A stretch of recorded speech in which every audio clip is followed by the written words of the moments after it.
everybody, to Inside Boxing Daily on the Gruely Truth Sports Network. Inside Boxing Daily is brought to you by a new sponsor, BetNow.eu, where you can go use a promo code TRUTH50 to get a 50% cash back bonus on up to your first $1,000 deposit. Also, we're brought to you by the Retired Boxers Foundation. Make sure you check out Jackie Richardson and Alex Ramos there. You can find them on Facebook. Also, Seat Giant, where if you go to Seat Giant, you can get a 5% discount by using the promo code TGT. Also, the Sheridan Report, which you can hear every day, somewhere between 2 and 3 o'clock, Monday through Friday, or Monday through Saturday for all your betting needs. And I am your co-host, Mike Goodpaster. Right now, I'd like to welcome in my co-host, a man I like to call J-Joe, Jeremiah Preisser. How you doing, Jeremiah? I'm pretty damn well, aside from the name that is, but yeah, I'm pretty good, man. Let's go. Name, you know you do. All right, so we're going to talk a little Duran-Leonard tonight, but first up, we're going to talk about Gennady Golovkin, who is insisting on his trilogy fight with Saul Canelo Alvarez being staged outside of Las Vegas, Nevada. I don't blame him. I mean, he's been screwed over a few times here in Vegas. I don't really blame him. I don't know if this will work for him, but what do you think? Yeah, it's kind of hard to blame him, right? I mean, just from my perspective, it seems like he's doing this because he wants a fair shot than he feels he got in the first two fights. And I think when you look at it through that lens, I do think it's hard to blame him. You know what I mean? It's just one of those things where, it's one of those things where. Sorry, I got distracted there. My wife was signaling at me like I'm in an airport or something. But yeah, I just think that he's looking to get a fair shot, and he wants the chips to, fall a bit fair as well. And, I mean, in doing so, he wants it at another location. And, he did say after his last fight with Steve Rolls that he wanted it in Madison Square Garden. I think that makes a bit of sense, too. But, when you get the promoters involved and whatnot, and they're looking to make as much money as possible, I think Vegas, with its site fees and whatnot, it looks like the most lucrative location there is. But I don't blame him. I really don't. I have seen Golovkin get some flack on social media because of this. I see people say, oh, well, he thinks he can call the shots now. And I don't think it's so much that he's trying to call all the shots. I mean, we must understand that this, might be the biggest fight in boxing, and Golovkin does have international appeal.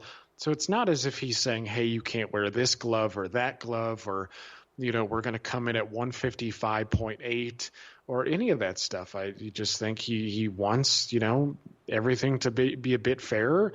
And I think a lot of people would agree with that assessment. I don't think he's all of a sudden changed his demeanor. I've seen that passed around too. Like all of a sudden he's a jerk and, thinks he's getting a big for his britches. I mean, come on, man. This is negotiations. Let him have a little bit, right? There's got to be some give and take there.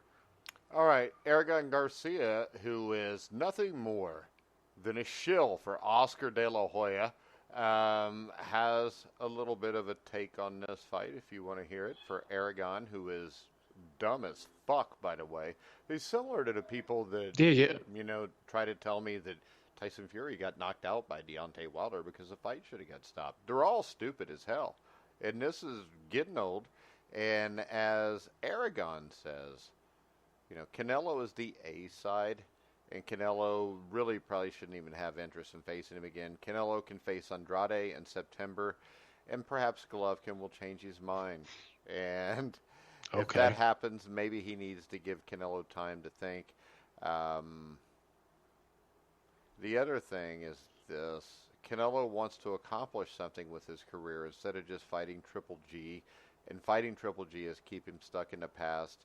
And now that Alvarez has already beaten Triple G, he stands to gain very little in beating him again.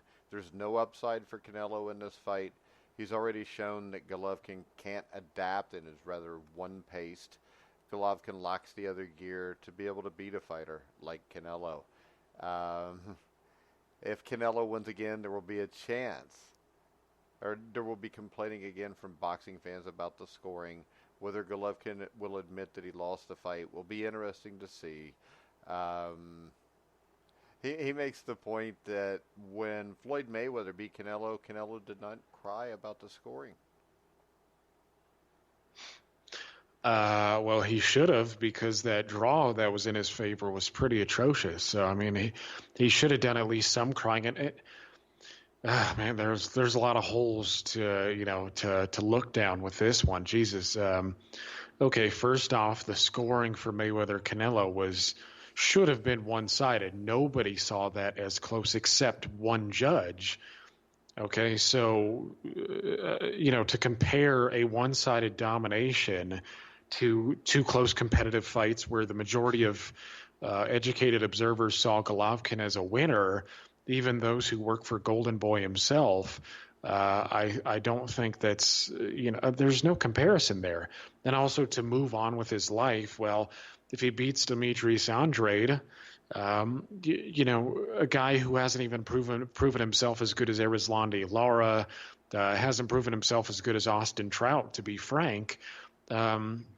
If you're saying that that's more of a legacy enhancer than the guy who is clearly the number 2 middleweight in the division, arguably the number 1 guy for a lot of people, again, most people that I saw had Golovkin winning. Yeah, you can sit here and act as if it's complaining, but I mean, that's just the truth of the matter. And we're talking about a clear number 1 and number 2 guy.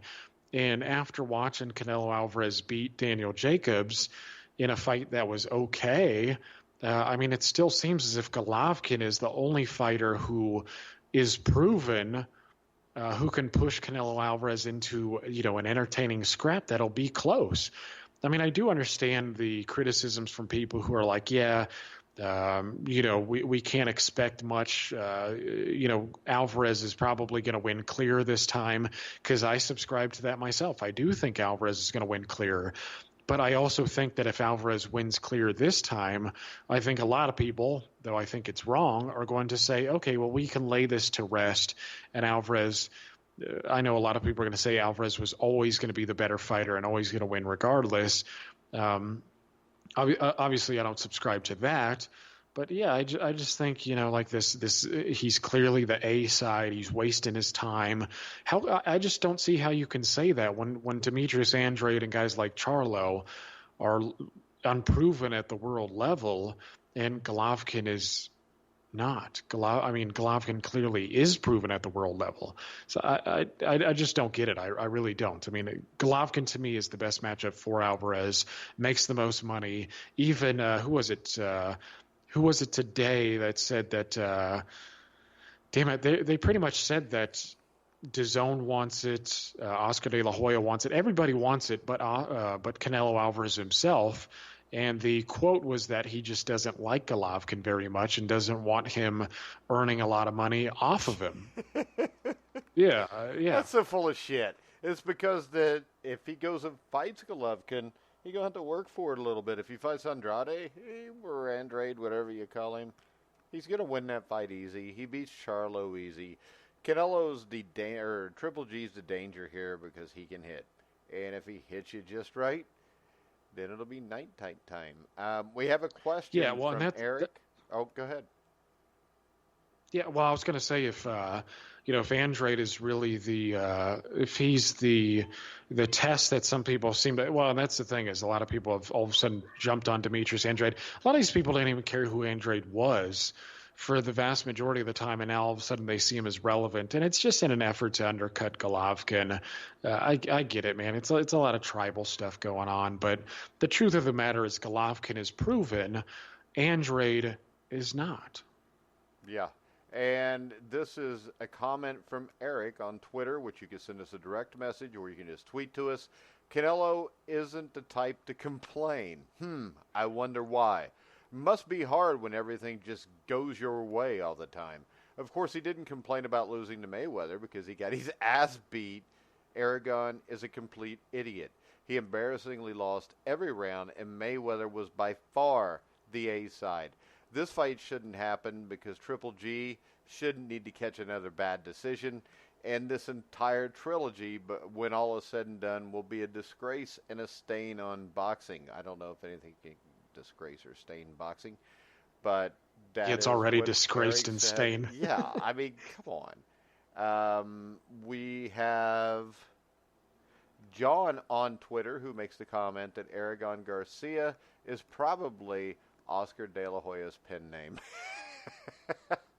Yeah, I think it's a burner account for him. I really do. I mean, this guy is. We've consistently talked about him on the show, and he's always writing stuff that's incredibly favorable to Mexicans. I mean, whether it's the Well, he's WBC and incredibly UCC. behaviored or incredibly good for anybody that Oscar De La Hoya has anything to do with. Because if Oscar had a popular white boxer or black boxer, I'm sure he would support them too. Yeah, right. Yeah, that very well might be the case. I mean, but it's just one of those things. This guy is constantly writing these things, and he's. I mean, he sounds like a fanboy. He's obviously not a journalist. He's not acting impartially. I mean, when he's saying things like "this is a waste of time," and you're hearing a bit more of that. Of course, a lot of these guys are fringe. It is a fringe element. So I don't want to make it seem as if this is saturating the headlines and this is a commonality, because it's not. Most people want to see Golovkin versus Canelo Alvarez, and I don't need to argue that because the market will dictate it. I mean, all you got to do is look at the amount of ticket sales that will happen for Golovkin 3 and then what they do for Andrade, or just the revenue in totality. It's clear. I mean, even DAZN recognizes that Golovkin is a bigger test and a better financial stage than Andrade is. That's why they're pushing for it. It was said today. So I don't know, man. I don't know. It's a lot of Golovkin hate going on, and it is what it is. I mean, you get this sort of stuff all the time in boxing, but it just becomes obnoxious because I constantly sound like a Golovkin fanboy, and don't get me wrong, I do like him and do appreciate him, but I sound like maybe an apologist to some of these guys just because I feel like I'm constantly defending him. But it's apparent that even at 37. Golovkin is clearly the number 2 guy in the division. Again, Demetrius Andrade holds some alphabet trinket. It was given to him, right? He was it was a soft touch. I get it. Originally, he was supposed to fight Billy Joe Saunders, but he was basically given the trinket by fighting a fringe guy, somebody most people had never heard of, even hardcore boxing fans. So, it just all feels like a bunch of hand waving there, so the truth is simple. Golovkin is the second best middleweight in the world, at least, and he presents the biggest challenge. He presents the most money. Why have anything else? All right, let's talk about a super fight that did happen. You want to go to On This Day right now, Jeremiah? Yeah, let's do it, man. All right, because it's obvious, since this is June 20th, that we're going to talk about Sugar Ray Leonard versus Roberto Duran. Now, the big thing I remember about this fight is I didn't get to see it, but I do remember, I think it was fought on a Friday night, and I remember sitting there, and this is on the regular TV on ABC. They ran a ticker describing each round after the round was over. It was a huge fight. Sugar Ray Leonard, I think to call him America's darling would be probably accurate here. And he's a guy that before this fight, and I mean, this is early in his career, is beating guys like Randy Shields, Mondo Muniz.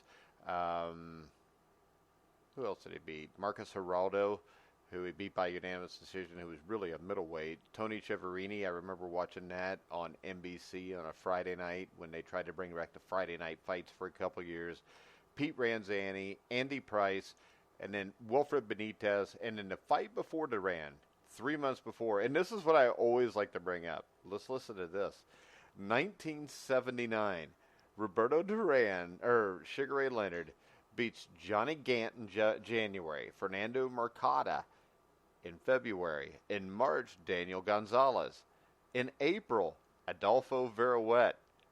In May, he beats Marcus Geraldo. In June, Chiaverini. He took July off, the slacker, and he beats Pete Ranzani. And then the thing that's impressive is a month later, He fights Andy Price, who was a top-ranked contender at that time, destroys him in one round. And then 2 months later, he's fighting Wilfred Benitez for the WBC World Welterweight title, Jeremiah. I mean, right there, he did more than 90% of the boxers today have done in an entire career. Yeah, exactly. And not only that, he made sure that everybody knew that he was a legitimate fighter. It's not like it is today, where so many guys can just beat fringe contenders and then all of a sudden they're waiting for their promoter or manager to get them a spot for a vacant title or something like that. These guys actually put in the work and beat contenders to be a contender. It's like the Demetrius Andrade thing. And it's not like I have anything against Demetrius Andrade per se. I don't know him on a personal level. I think he's a skilled fighter. But when it comes down to it and you evaluate the context of their resume, it's just pretty clear that Demetrius Andrade really hasn't beaten very many world-level fighters. And, he did a good job against Willie Nelson. He was pretty good against Jack Colkay, but it ended up being a split decision, right? I felt he won the fight. But, the fact remains is that this is kind of what we're resting his resume on. A guy like Leonard was beating top 10 guys early in his career, making his mark, beating a legend like Wilfredo Benitez. It's just, again, it's like a different breed of man here. And Benitez was obviously he was not a joke. We're talking about, it's one thing to beat contenders, but it's also another thing to beat legends like Benitez himself. And so, he put the work in. He had a tough schedule. And, that's the thing is some people give him crap because they're like, oh, well, he only had like 40 fights in his career. Okay, well, it's quality over quantity. And that's the way it should be, unless you're fighting, good fighters over and over and over again, right? There's an exception to that. But Leonard squeezed in so many damn good fighters in such a short period of time that, his skill and his resume is just undeniable. But yeah, this well prepared him for, future fights against, even bigger, even tougher opponents. Yeah, like Roberto Duran. And Duran was a guy who dominated, cleaned out the lightweight division.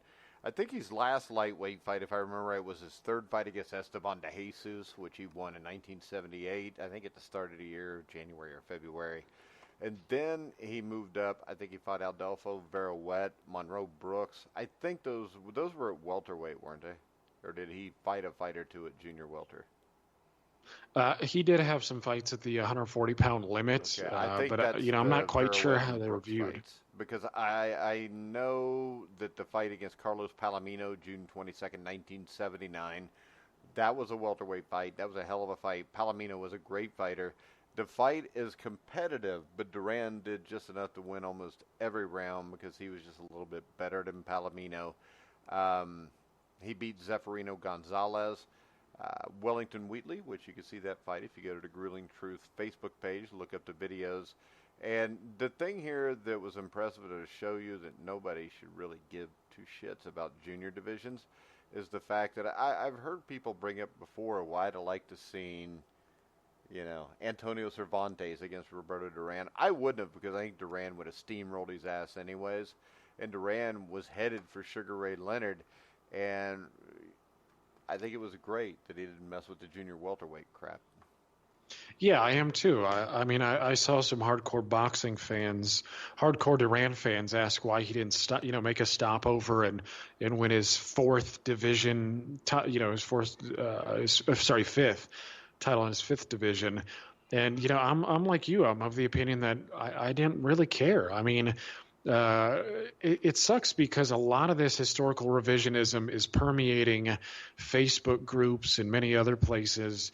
And I just find it unfortunate because if you were watching boxing at the time, it was clear as day that the 140-pound division and Cervantes himself were not that big a deal. If Cervantes was that big of a deal, you would have seen more stopovers, right? You would have seen more guys care about it.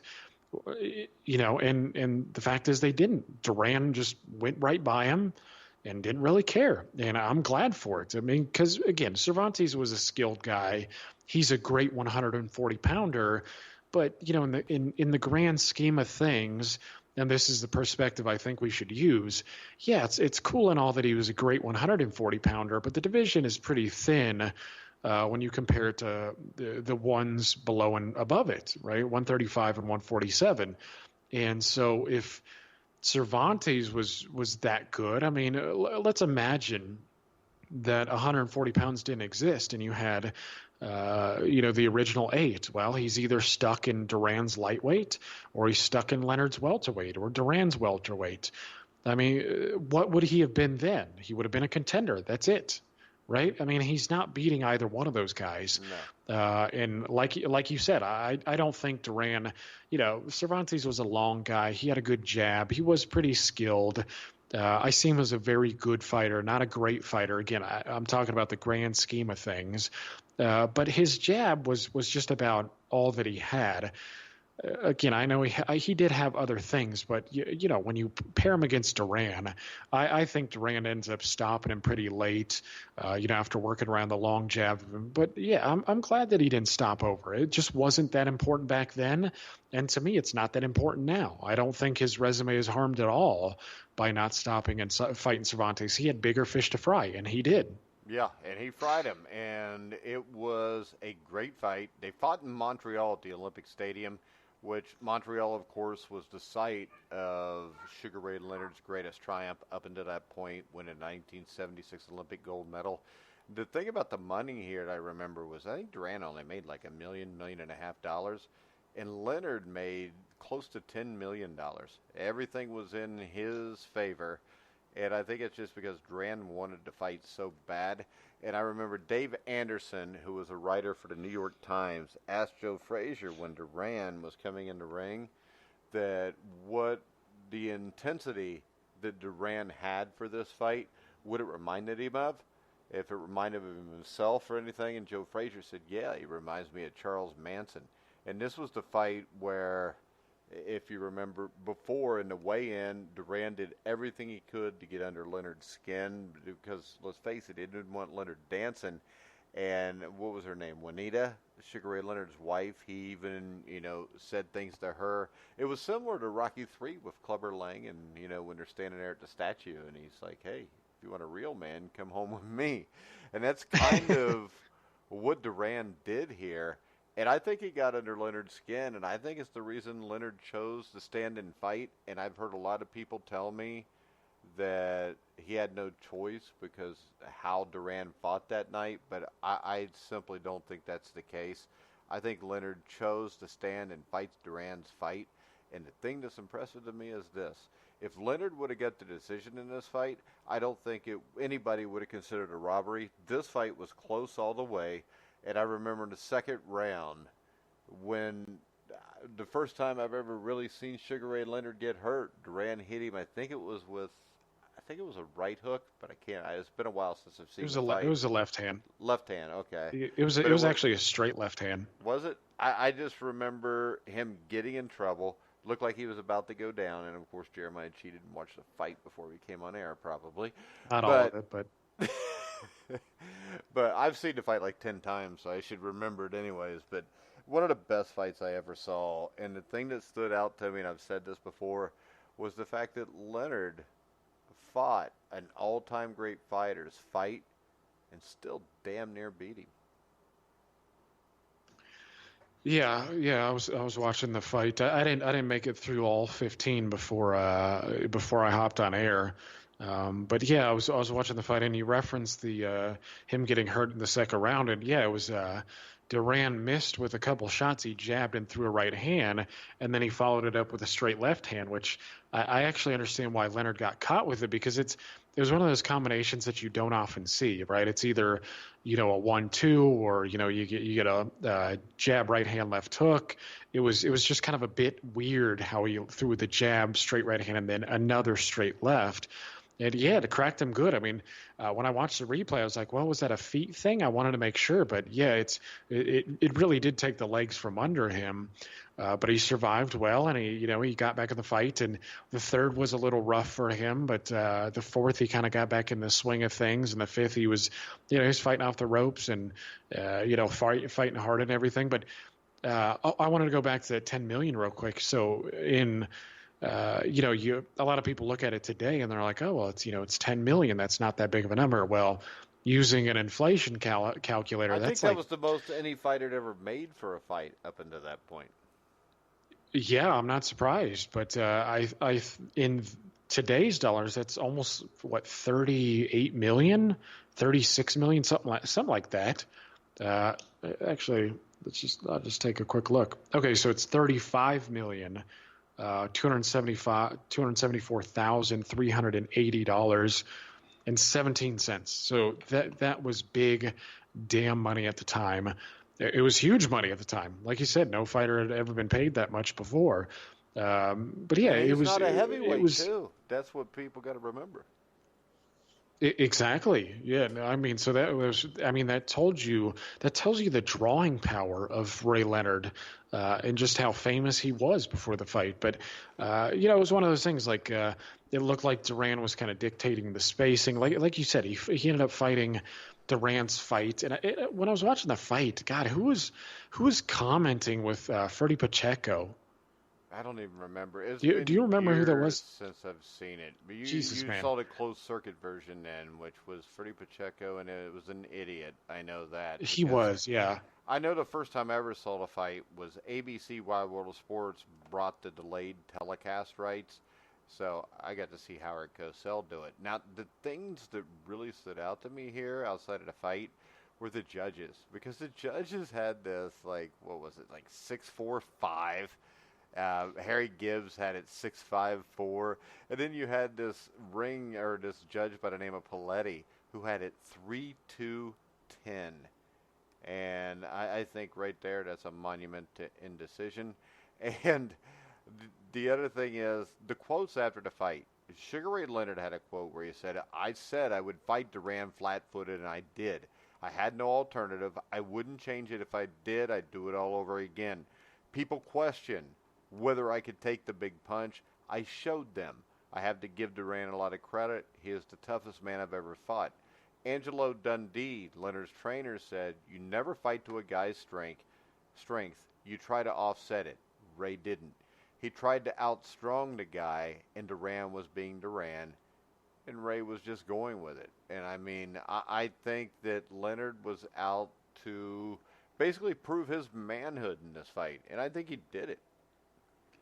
Yeah, I think he did too, because it wasn't all, when he was talking about proof that he could take a punch, I mean, he certainly did that and a lot more because, when you look at a lot of the action that transpired in the ring, Duran was reeling off some hardcore body shots in there. I mean, he really was maybe the greatest body puncher to ever live. I've heard things like Henry Armstrong stopped like 20 guys on body shots, and I don't know what level of opponents those were. I'd really like to have some context to it, but just in terms of creativity, there's very few people I've ever seen who get anywhere near Duran's creativity because, he'd throw left hooks, he'd throw right hooks, he'd mix it up. I think there was like a combination in the third round, I think it was, where he did the kind of Mickey Ward thing where he tapped him upstairs, banged a hook to the body, and landed cleanly. I mean, and one of the commentators like, "Oh, he's trying to do the rope-a-dope thing," and I'm like, I don't think he's intentionally. I think Duran had a bit more savvy on the inside than a guy like George Foreman. I mean, his distance was much better. I mean, he was just fantastic. He was just fantastic on the inside. I mean, and some of the work that he was doing was just, honestly, it was delightful to watch. I mean, it did give a bad appearance with Sugar Ray at times because he was leaning backwards or, he was just catching some of the punches. And, to his credit too, he did do a good job of slipping a lot of the shots that ended up coming upstairs, but he did catch a good number of body shots. And I was impressed by that. I mean, he did take a good number of shots to the head. But, the shots to the body itself, for him to take a good number of clean body punches from one of the best body punchers to ever live and still make it the distance, to me, is one of the most underrated aspects of the fight. Oh, and I think that Sugar Ray Leonard, as a fighter, believe it or not, I think he's underrated. I mean, I don't think people realize how hard he could hit on top of being able to take a punch. Yeah, right. Yeah, exactly. I mean, it's I think it's undervalued. I don't know why it's undervalued. It's like, a lot of this, I think, stems from people who don't really watch the footage through and through, right? It's like Yeah, they watch they're getting highlights. impressions. Yeah. Yeah, yeah, or I think, or maybe they watch, the Marvin Hagler fight when he was older, and he was shoe shining a bit more. But you watch his career from top to bottom, and it's clear that he was a big puncher. Again, to me, he was the closest thing to Ray Robinson to ever exist. I mean, he had it all. He could do it all. I mean, like you said, he could infight with Duran. He wasn't as crafty. He ended up losing the decision. But then you see what happens when he chooses to stay on his bicycle and box Duran. I mean, the man was just fantastic. I mean, there was really hardly anything he couldn't do inside the ring. But yeah, I was. How could you not be impressed by both men in this fight? It's like, yeah, Duran got the decision. He gets tons of love for it, and rightfully so. I mean, what other lightweight in history was able to go up and accomplish something quite like that? I mean, obviously Duran was a wonderful fighter, but you got to give Leonard credit too, because one thing that I noticed in the fight was Leonard did not seem as comfortable on the inside as Duran. I mean, and obviously that makes sense. Duran had been doing it longer, but I noticed that Leonard was just, it almost like he was biting down on his mouthpiece, and Duran could sense it, and he would get a little wild at times. It's like he was putting a little too much into some of his shots when he was in his effort to retaliate. And Duran was able to slip a lot of these shots. I mean, sure, yeah, he took some, but it was just one of those things. Like, Duran just seemed a bit more savvy when it came to infighting. But it was, for me, it seemed like because Leonard was such a smart guy, he ended up incorporating that data into the base, and just became a better infighter afterwards because of it. I mean, he seemed like he was working on his, he wasn't going full speed or anything. He could place the medium shots and the softer ones and feint. But it was just fantastic skill from both men. I mean, when you look at the welterweight fights throughout history, it's like, how many really compete with it in terms of skill? Oh, I think this. You're not going to find. You might find fights that are similar in quality, but you're not going to find a fight where you watch it and you think this is a better fight than Duran Leonard. Duran Leonard, and the thing is, when people talk about the greatest fights ever, you can have your Hagler Hearns. I'll take Duran and Leonard because these guys fought like that for 15 rounds. I mean, you're looking at two guys that combined to throw well over 100 punches a round, which that's a 12-round heavyweight fight with, Deontay Wilder nowadays or Tyson Fury. And these guys did that every round.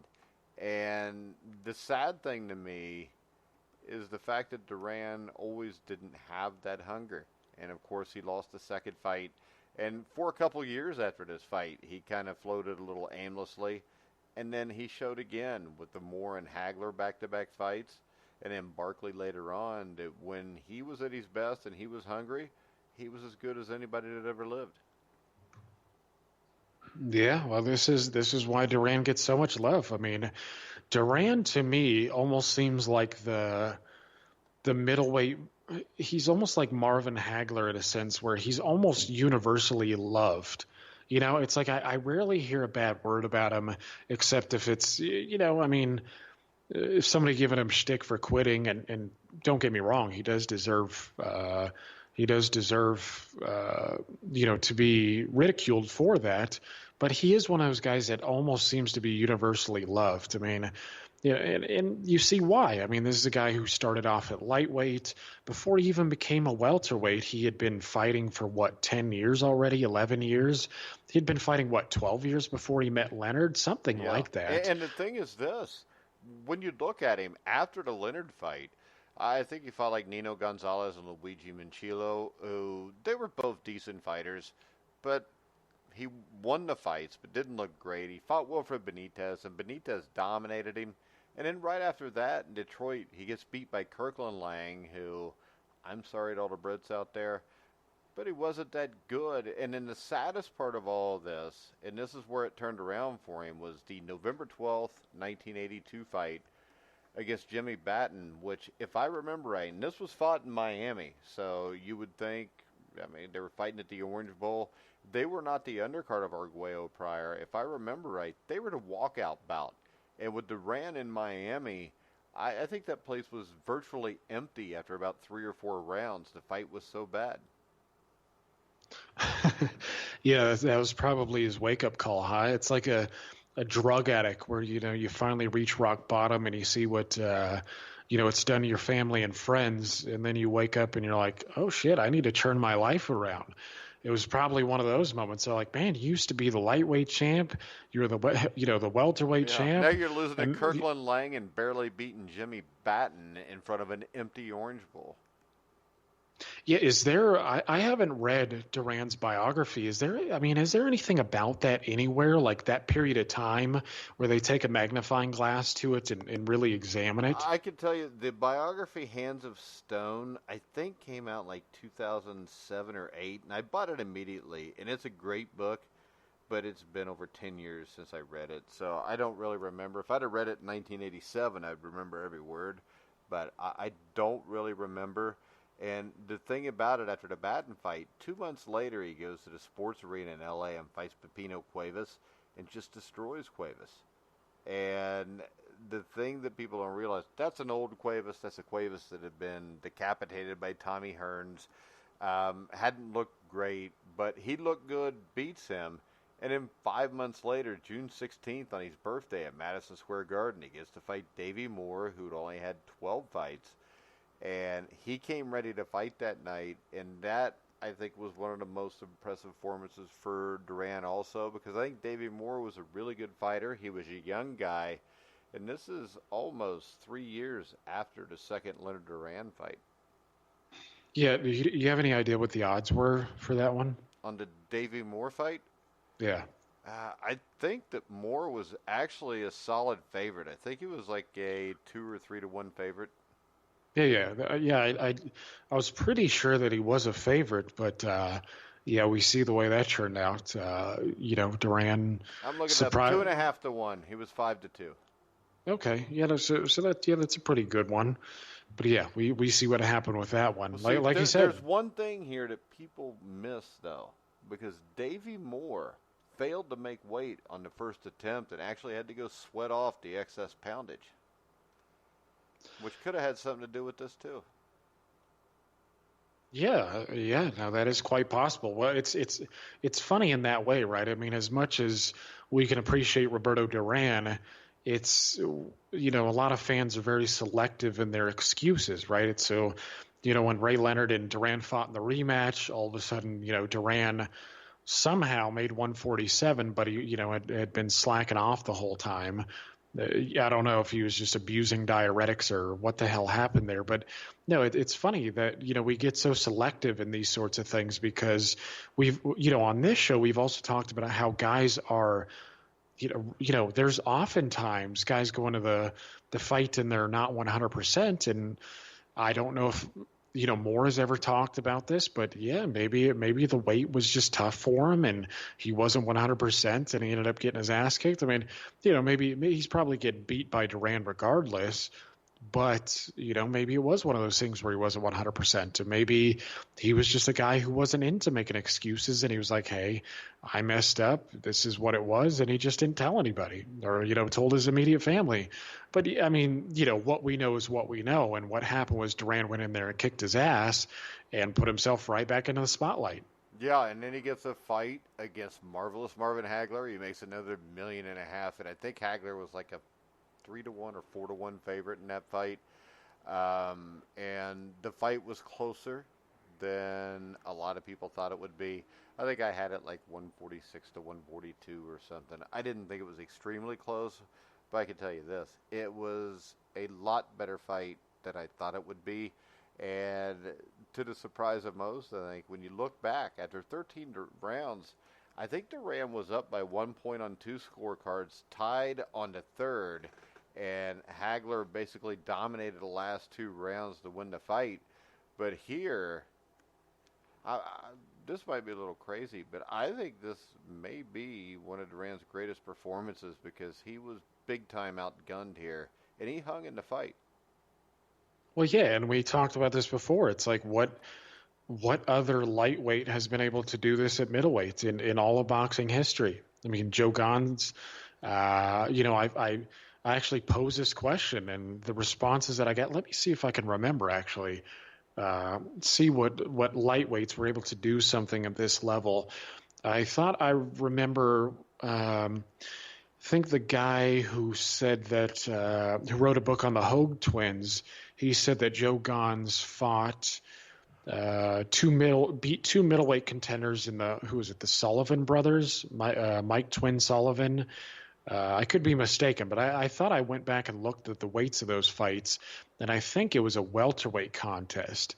Who else? Sam Langford is obviously one.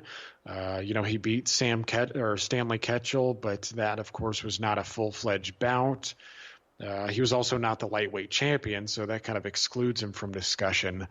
If we're talking solely lightweight champions, Pernell Whitaker was able to go to 154, which is close, but nothing near Marvin Hagler.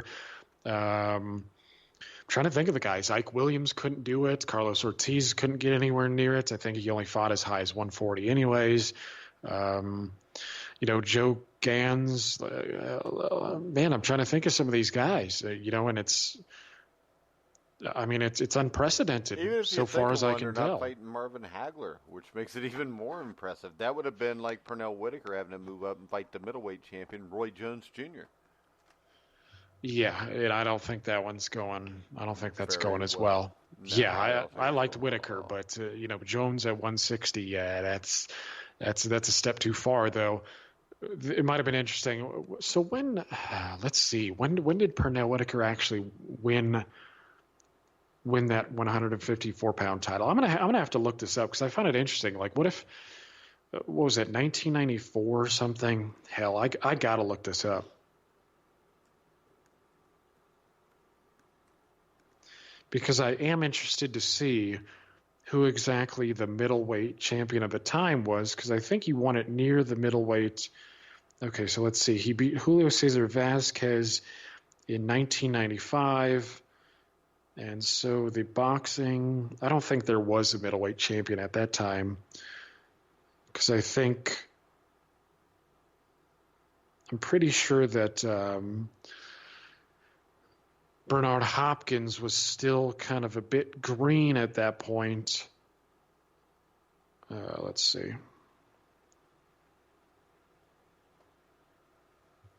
Yeah, he only fought like one fight at super welterweight, anyways, didn't he? Yeah, I think it was just the one fight, and then he left. But I'm still interested to see because okay, here we go. So 1995, who was the man? Well, actually, the number one rated guy in 1995 was Quincy Taylor. So I can't say that I'm too familiar with Quincy Taylor, but Bernard Hopkins was number two. So I think it would have been a bit more interesting had you had Pernell Whitaker versus a younger Bernard Hopkins. I think Pernell Whitaker would have tied him in nuts. I think that's an interesting styles matchup.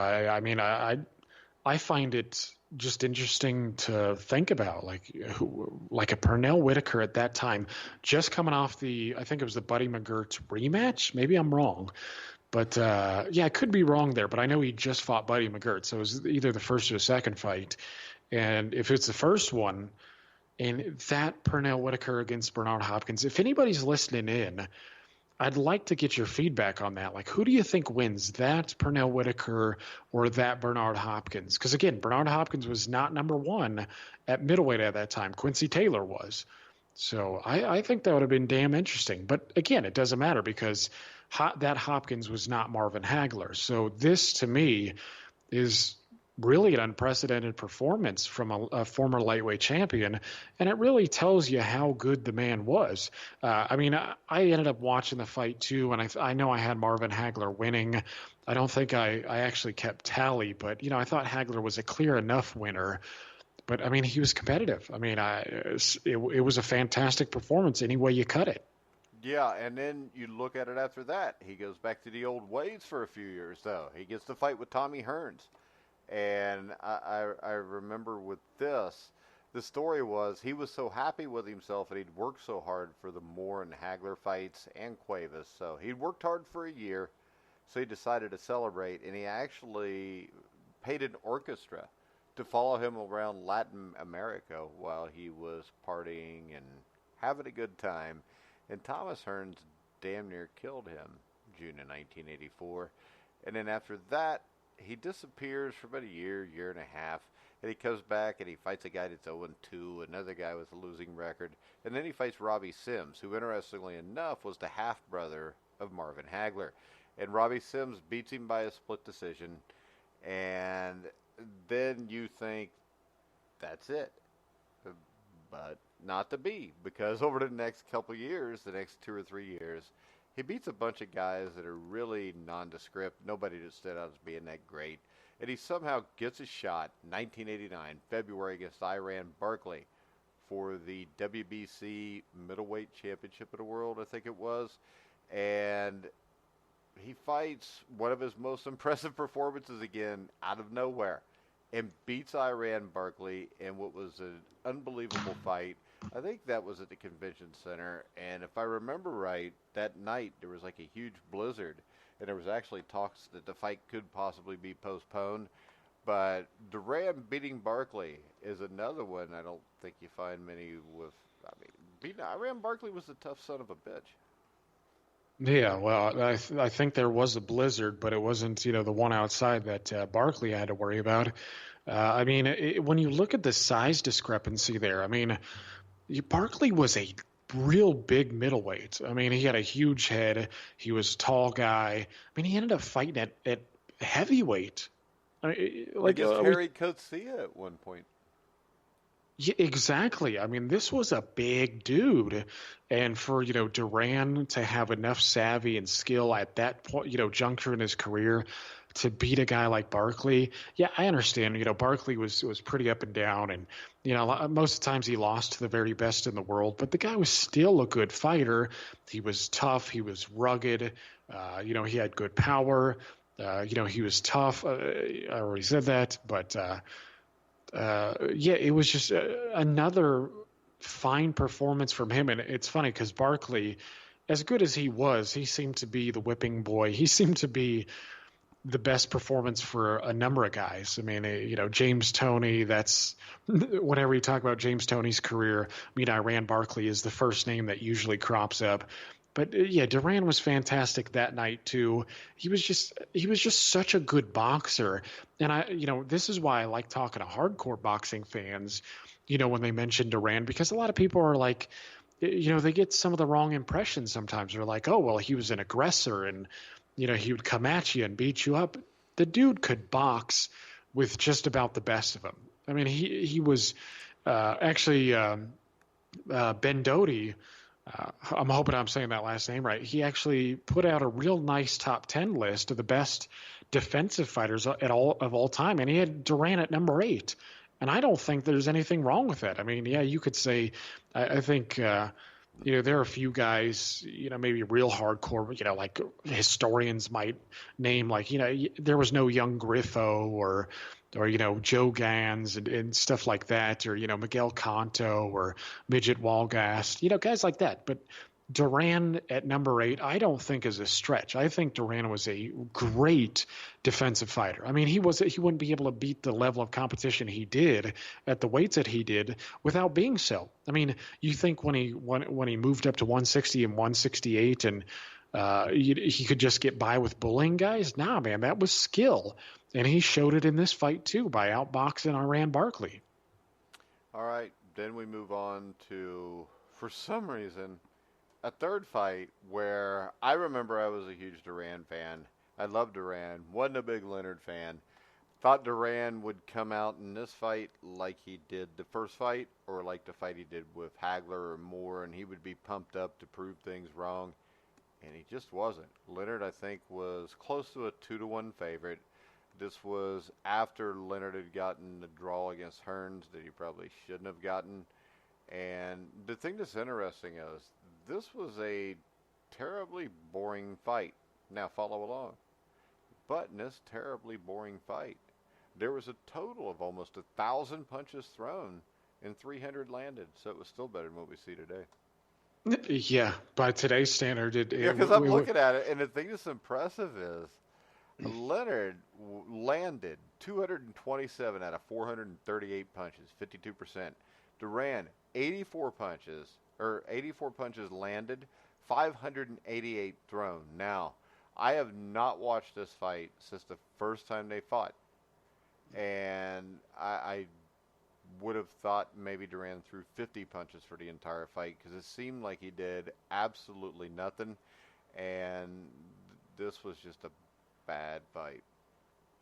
Yeah, I think the only thing Duran was pumped up for was the paycheck.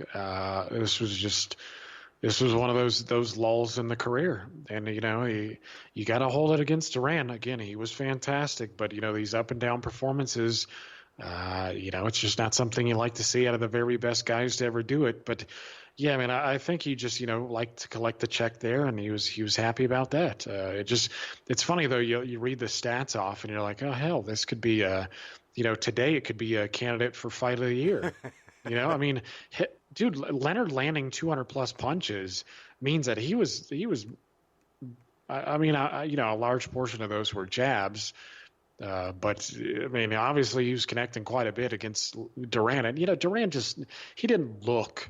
That's one of the differences between Leonard and Duran, in my opinion. It's just Leonard always looked like he was in shape, always looked like he had been grinding and doing the road work and all the little stuff. Duran, to me, he looked like he would skip a few steps because he, had so much meals. He didn't skip meals. Yeah, exactly. Yeah, no, he looked like he would skip a few steps, and he'd come in a little round, but he relied on his natural ability to get him by. And Leonard probably could have done some of that too, but I don't know. Therein lies the difference between the two. It's like Leonard always seemed like he showed up, even when he fought Terry Norris. For a guy his age, he looked pretty damn good. But yeah, man, this just was not Duran's best performance. Well, and the thing that may be more impressive here is Duran, who started his career, almost a decade before Leonard's, he was still fighting meaningful fights after Leonard was done. Because you look at this, he fought a lot of fights, especially on Don King undercards, like for Tyson Ruddock. But for 4 years, he beat a bunch of guys that were kind of nondescript. After he lost to Pat Lawler. He lost to Lawler, I think, right after Leonard. Then he goes on a winning streak. He gets to fight Vinny Pazienza. Fights Pazienza twice and loses close decisions there. So now you think he's done. 2 years later, he gets a shot against Hector Camacho. Loses a close decision there. Now, this is where things get even weirder. He fights Mike Colbert, who's a solid fighter. I think he was like 21-2, 21-3 at the time. He stops Colbert, and it leads to a shot against Jorge Castro. Now, Jorge Castro, if you guys remember, was a guy that was well connected. I think it was Don King connections. And Castro was ranked fairly highly here, I think, wasn't he, Jeremiah? And Duran loses the first fight, but beats him in the second fight. I know. what like icing on the cake there, right? Yeah, Castro was a pretty good fighter. Like you said, he was well connected. Isn't that the same guy who fought Reggie Johnson? If I'm not mistaken, Castro fought almost everybody. I know that Castro, one of his title defenses when he held the title for a little while, was against Alex Ramos, who's been on the show a lot and who we talk about with the Retired Boxers Foundation. He was a good fighter, and this is 30 years after Duran turns pro. Duran's beaten a top 10 middleweight, and in 1998, he gets a shot at William Joppy's world middleweight title. Incredible. I mean, it's almost the stuff of fiction. It really is. I mean, this is why he's so beloved, and this is why people are constantly doing documentaries about him. Speaking of that, I have yet to check out the I Am Duran, the new one. That documentary that we had been sharing. I don't know. I have to check it out. Remember, because I don't think it was in movie theaters, but it came out, I think, in early June, and I completely spaced it. But I've heard from a few, I think 2 or 3 people I've seen who've watched it. They said that it's pretty damn good. So I think we really need to get on that and then just come back on the show and talk about what we saw. But yeah, man, this is the reason why People are writing books. They're making documentaries. It's amazing.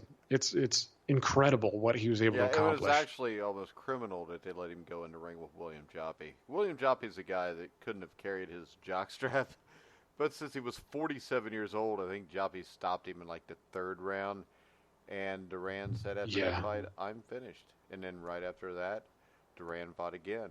He fought a guy that was 20-1, lost the decision. He beat Pat Lawler to avenge a loss he had about 9 years before when he was only 40.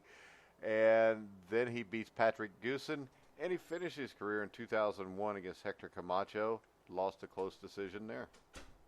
So yep. So there it is. There are the gloves being hung up, and this is why, he was this is why he was the favorite of many guys too, like Ricky Hatton, right? I mean, this is a guy that you idolize. I know. You carry on that long, and a lot of people are probably just waiting. I don't know what the atmosphere was like back then, but I imagine a lot of people are like, okay, well, he's almost there. He's almost there. Okay, he's what? Okay, he's 38. All right, he's almost there, and he just keeps trucking. Yeah. So, I mean, just incredible. I mean, this is why so many people rate him inside the top 10, greatest fighters of all time. All right, we're going to go ahead and wrap it up. We got an hour out of that. And tomorrow night, we'll be back. I think it looks like we're going to have Nate Tubbs on, who stopped Corey Sanders in the second round in 1994. Now he's a boxing promoter. So either way, we will be back tomorrow night. Make sure you follow the Grueling Truth Boxing at TGTN Boxing. Is that correct? Or is it TGT Correct. Boxing? Okay, TGTN Boxing. Also, make sure you check out our new sponsor, Bet Now. Use the promo code TRUTH50. The website is betnow.eu, or I don't know, there's like an attack dog that just tried to break in the house. I killed it, though, with my laser steely stare. No, there we go. We're about to have a fight. This is like Duran Leonard. Hold on a second. Oh, sounds pretty serious. Yeah, it is. We got a pit bull and a lab. The lab's bigger. The pit bull's more agile. All right. Styles. Yeah, it's a styles matchup, and really, the lab or the pit bull is a puppy, so he always bounces around with his ears flopping, and it just pisses the old dog off because he wishes he was young and could bounce around too. So, I mean, it's better than when the lab will creepily try to mount the puppy to a pit bull. So, it could be worse. They're just fighting instead of doing it's a other bit stuff. Weird. Well, so how does it We're turn out? We're diverse here at the Grueling Truth, though. So, I mean, two boy dogs doing it, that's diversity, right? Exactly. You got it right here. All right. Well, once again, check out betnow.eu. Use the promo code TRUTH50. You can also go to gruelingtruth.com. Click on the Bet Now banner at the top of the page, which will take you there. And if you use the TRUTH50, you will get a cash back bonus, 50% up to $1,000. So make sure you check them out. Make sure you go to iTunes and download our app. Also, like us, rate us on there. Anything else before we wrap it up, Jeremiah? No, sir. I just hope Aragon Garcia stops writing articles. That's it. That's my only wish. Well, maybe Aragon will write about the dogfight tonight. And really, once again, if anybody knows Aragon Garcia, he probably lives under Oscar De La Hoya's trailer down there in California. But anybody knows Aragon, we would love to have him on the show because he's an idiot. All right, guys. We're going to go ahead and wrap the show up. I want to remind everybody you can hear all of our shows on iHeartRadio, Spotify, iTunes, TuneIn. What in the hell is that, Jeremiah? It's a helicopter. I live by a hospital. Dude, I don't know what it is. We got a little bit of everything tonight. We got dog fights. Yeah, we man, got helicopters taking off over Jeremiah's house. A little bit of everything here. Yeah, dude, I live by. I mean, typically they don't fly this close, but shit, I guess they're trying to wake everybody up, especially my kids, assholes. Yeah, and now I'm looking over here and the pit bull's laying in my bed on my pillow. What a night! What a With night! The lab laying right beneath him. So you can't get this shit on ESPN. Yeah, Yeah, they're not doing this shit in their homes. Yeah, they're not doing this shit in their own house. You know, my wife's asleep. There's a pit bull, a lab. There's a helicopter flying over Jeremiah's house. You can't get this shit anywhere else. All right, guys, remember Spotify, iHeartRadio, iTunes, TuneIn, Spreaker, Stitcher. I feel like I live in a trailer park. We're going to go ahead and wrap it up. Make sure you check us out tomorrow night on Inside Boxing Daily. So for Jeremiah Preisser, I'm Mike Goodpaster. You've been listening to The Grueling Truth, where the legends speak.